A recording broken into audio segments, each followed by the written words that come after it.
تو پتہ ہے کہ میں کن حالات میں بیٹھا ہوں، ایک ہی شرٹ میں ایک ہی جگہ پہ بیٹھ کے ولاگ کر رہا ہوں اس وقت، لیکن کوشش یہ تھی کہ میری آواز بند کی جائے، لیکن آپ سب کی محبت کی وجہ سے میں آپ سے اب بھی رابطے میں، بہت سے پاکستانیوں نے، اوورسیز پاکستانیوں نے اس میں مدد کی ہے کہ میری آواز آپ تک پہنچتی رہے۔ السلام علیکم، کیسے ہیں آپ سب؟ امید ہے سب اچھے ہوں گے۔ آج کا ہمارا جو سا ٹاپک ہے وہ عام ٹاپک سے ہٹ کر ہے، کیونکہ ساری قوم جیسے کہ ایک درد میں مبتلا ہے اور ساری قوم کو ایک بہت بڑا جھٹکا لگا ہے، اور ساری قوم ایک ایسے وقت سے گزر رہی ہے کہ جس کا ہم نے سوچا نہیں تھا۔ اور دوسری بات یہ ہے کہ ہم لوگوں کو بھی کہیں نہ کہیں اندر ہی اندر اس چیز کے لیے دکھ ہے، درد ہے۔ تو یہ میں بات کر رہی ہوں کہ صحافی ارشد شریف، جن کا قتل کیا گیا ہے کینیا میں، ایک بہت ہی اچھی سی پلاننگ کے ساتھ، سازش کے ساتھ، بالکل، کیونکہ ان کی جان کو ہمیشہ سے خطرہ تھا۔ وہ ایک سچے صحافی تھے۔ اس کے علاوہ اب بس یہی ہے کہ اب آپ کو ارشد شریف شہید کے واقعہ جو ہے اس کے بعد واضح پتہ چل گیا ہوگا کہ پاکستان کے 95% صحافی کیوں بک جاتے ہیں، کیونکہ وہ سمجھتے ہیں کہ بک جانا مر جانے اور ذلیل ہونے سے بہتر ہے۔ یہاں پاکستان میں سچ بولنے کی قیمت صرف موت ہے، کیونکہ انسانی فطرت ہے، جان بہت پیاری عزیز لگتی ہے اور کوئی بھی اسے گنوانا نہیں چاہتا، کیونکہ زندگی صرف ایک بار ملتی ہے، اور اس لیے بہت سارے صحافی بک جاتے ہیں۔ ابھی مناسب وقت نہیں ہے کہ یہ کچھ شیئر کیا جائے، لیکن یاد یہ بھی رکھیں کہ یہاں پر کچھ بھی اچھا نہیں ہے، کوئی بھی سچا نہیں ہے۔ آپ لوگ زیادہ جذباتی نہ ہوں، ٹھیک ہے؟ اس کے علاوہ جی ایچ کیو نے حکومت پاکستان کو ارشد شریف کے قتل کی مکمل تحقیقات کے لیے کمیشن تشکیل دینے کے لیے خط لکھ دیا ہے۔ خط میں بے بنیاد الزام لگانے والوں کے خلاف قانون کے مطابق کارروائی بھی کرنے کا کہا گیا۔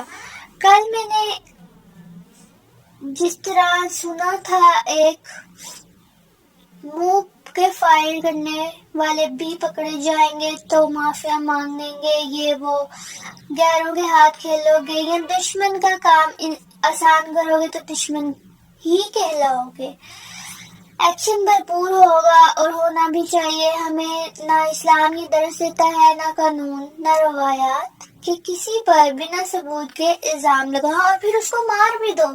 ہم کون ہوتے ہیں کسی کو مارنے والے، جبکہ ہم اپنے آپ کو پتہ نہیں کیا سمجھ لیتے ہیں، اور ایک ہمارے جیسا ہی انسان ہوتا ہے جس کو ہم اس کی پریشانیوں اور اس کی سچائیوں، اس کے اچھائیوں کو ہم موت میں ہم بدل دیتے ہیں۔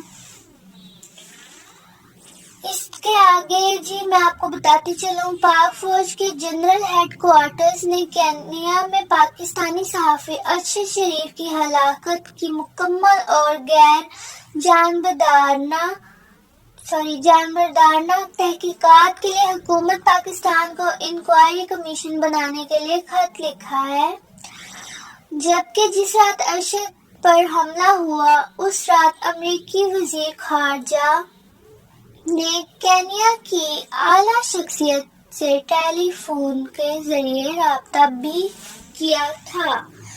اب میں آپ کو بتاتی چلوں کہ چونکہ بہت زیادہ ارشد شریف سچ بولتا تھا اور وہ بہت سے پولیٹیشنز کے راز کھولنے والا تھا، اور وہ ایک ڈیڑھ ہفتے کے بیچ یہ بتانے بھی والا تھا کسی کے بارے میں کچھ سچائی، جس کی وجہ سے بہت سارے پولیٹیشنز کو خوف تھے، ڈر تھے۔ اس کو بین کیا گیا، اس کو آواز نہیں اٹھانے دی، لیکن اس نے اپنی آواز بند بھی نہیں ہونے دی، اور اس کو اس کی آواز اٹھانے اور سچ بولنے کی قیمت اپنی جان گنوا کے ادا کرنی پڑی۔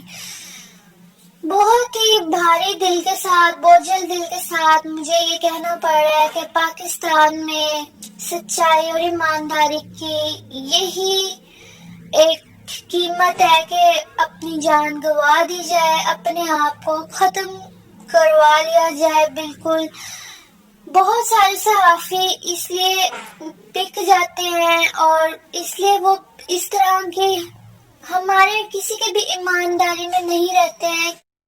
شہید ارشد شریف کو پہلے دبئی میں جب وہ گئے انہیں وہاں سے رپورٹ کیا گیا اور پھر وہ وہاں سے کینیا گئے تھے اور ان کو وہاں سے یہ تحفہ ملا کہہ لیں سچ بولنے کا, ایماندار رہنے کا.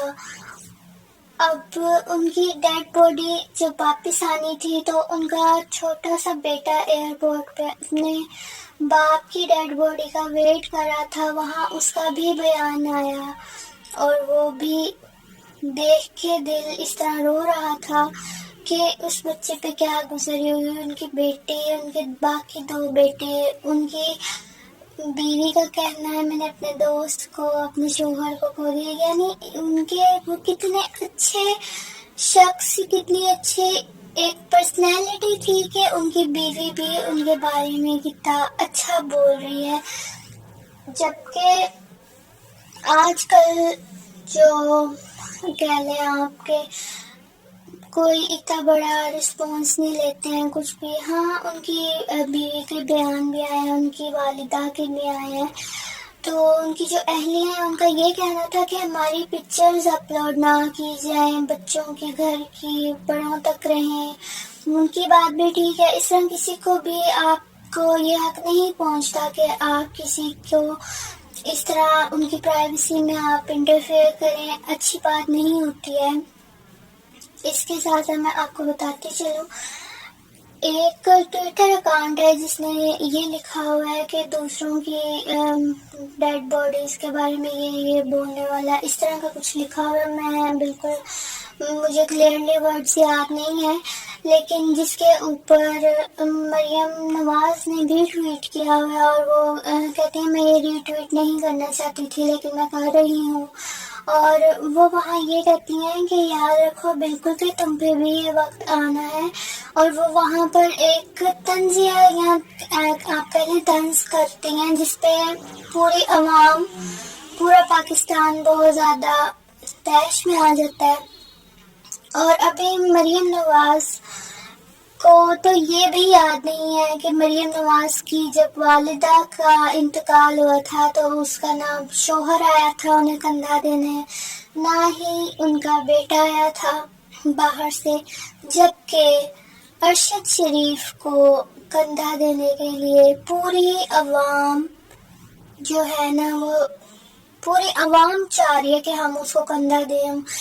اور جب ان کی ڈیڈ باڈی واپس لے کے آئے ہیں اور واپس لائی گئی تو جو ان کی ڈیڈ باڈی کا استقبال ہوا وہ بھی ایک بہت کہہ لیں, اس کو اچھا کہیں برا کہیں کیا کہیں, میرے پاس الفاظ نہیں ہے.